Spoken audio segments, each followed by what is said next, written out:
أعوذ بالله من الشيطان الرجيم إياك نعبد وإياك نستعين إياك শুধু আপনারই না'বুদু আমরা ইবাদত করছি বা করব ওয়া এবং ইয়াকা শুধু আপনারই কাছে নাস্তাঈন আমরা সাহায্য প্রার্থনা করছি বা করব।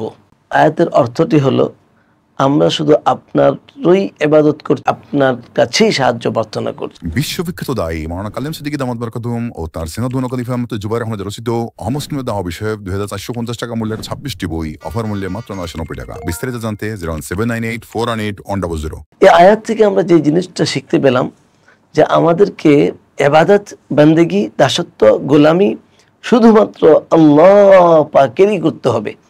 আল্লাহ ছাড়া আর কারো ইবাদত করা যাবে না, আল্লাহ ছাড়া আর কারো উপাসনা করা যাবে না, আল্লাহ ছাড়া আর কারো আনুগত্য করা যাবে না।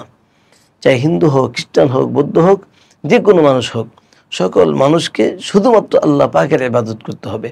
কারণ আল্লাহ সুবহানাহু ওয়া তাআলা অন্য আয়াতে নির্দেশ দিয়েছেন ইয়া আইয়ুহান নাস উবুদু রাব্বাকুমুল্লাযী খালাকাকুম ওয়াল্লাযীনা মিন ক্বাবলিকুম লাআল্লাকুম তাত্তাকুন।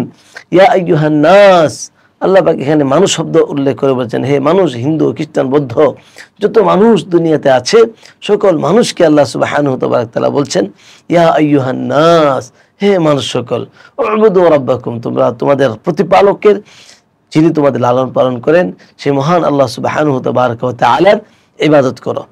তো এই জন্য আমরা এই আয়াত থেকে একটা আমরা যে শিক্ষাটা পেলাম সেটা হলো আমাদেরকে শুধুমাত্র আল্লাহরই ইবাদত করতে হবে, এছাড়া আর কারো ইবাদত করা যাবে না, আল্লাহ ছাড়া আর কারোর সামনে মাথা নত করা যাবে না, আল্লাহ ছাড়া আর কারো আনুগত্য করা যাবে না, আল্লাহ ছাড়া আর কাউকে পূজা করা যাবে না। ইয়াকা না'বুদু ওয়া ইয়াকা নাস্তাঈন, এবং আমরা সাহায্য প্রার্থনা করব শুধুমাত্র আল্লাহ পাকের কাছে, আল্লাহ ছাড়া অন্য গায়রুল্লাহর কাছে সাহায্য প্রার্থনা না করা। গায়রুল্লাহ বলতে যাকে আমরা মুস্তাকিল অর্থাৎ শুধুমাত্র উনি সবকিছুর জন্য সবকিছু উনিই পারবেন এমন বিশ্বাস করা, এমন কারো সাহায্য করা আল্লাহ পাক নিষেধ করেছেন। সাহায্য চাওয়া কিছু কিছু ক্ষেত্রে জায়েজ হয়, কিছু কিছু ক্ষেত্রে কুফরি হয়।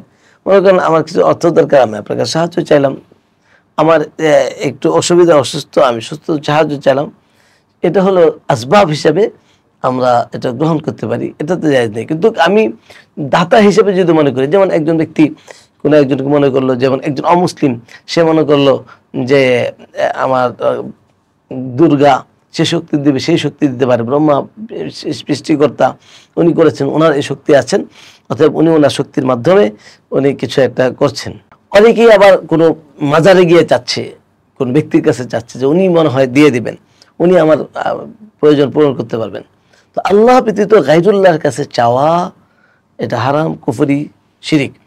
তো শুধুমাত্র আল্লাহ পাকের কাছেই যেতে হবে, আল্লাহ পাকের কাছ থেকেই। দেখুন আমরা প্রতিদিন নামাজের মধ্যে আল্লাহর কাছে ওয়াদাই করি যে ইয়াকা না'বুদু ওয়া ইয়াকা নাস্তাঈন, আল্লাহ শুধু আপনারই ইবাদত করব আর আপনার কাছে সাহায্য প্রার্থনা করব। কিন্তু নামাজের পরেই আমি আরেকজনের কাছে, আল্লাহর কাছে বাদ দিয়ে আরেকজনের কাছে সাহায্য প্রার্থনা করি। হ্যাঁ, আমি দুনিয়া আসবাব, দারুল আসবাব, আমি আসবাব হিসেবে অন্যের কাছে সহযোগিতা দিতে পারি, তবে আমার মূল আল্লাহ পাকের কাছে আগে দোয়া করতে হবে। কোনো সমস্যা হলো আমরা প্রথমেই আল্লাহ পাকের কাছে যেতে হবে, আল্লাহর কাছে খুব দোয়া কান্নাকাটি করে নিজের প্রয়োজনকে মিটাতে হবে।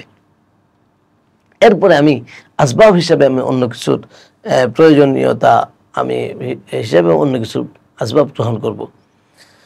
সম্মানিত শ্রোতা দর্শক মণ্ডলী, আমাদেরকে এই আয়াত থেকে যে আয়াতের শিক্ষাটা যেভাবে আমরা বাস্তবায়ন করতে পারি, বাস্তবায়নের পদ্ধতি হলো যে আমরা বেশি বেশি আয়াতটা পড়বো, ইয়াকা না অর্থের দিকে খেয়াল করে আমরা পড়বো ইয়াকা না'বুদু, ইয়াকা শুধু আপনারই আমরা ইবাদত করছি, ইয়াকা নাস্তাঈন আপনার কাছেই সাহায্য প্রার্থনা করছি, এটা বারবার পড়বো অর্থের দিকে খেয়াল করে, এবং এটা আমরা আমল করার চেষ্টা করব।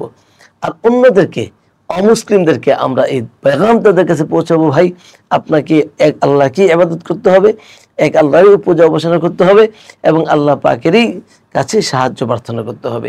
চলুন আমরা এই আয়াতটাকে আমাদের জীবনে বাস্তবায়ন করার চেষ্টা করি, যে আমরা এখন থেকে আল্লাহ ছাড়া কারো উপাসনা করব না, আর আল্লাহর কাছ থেকে আমি সব কিছু চেয়ে আমার প্রয়োজন আমি আল্লাহর কাছ থেকেই পূরণ করাবো।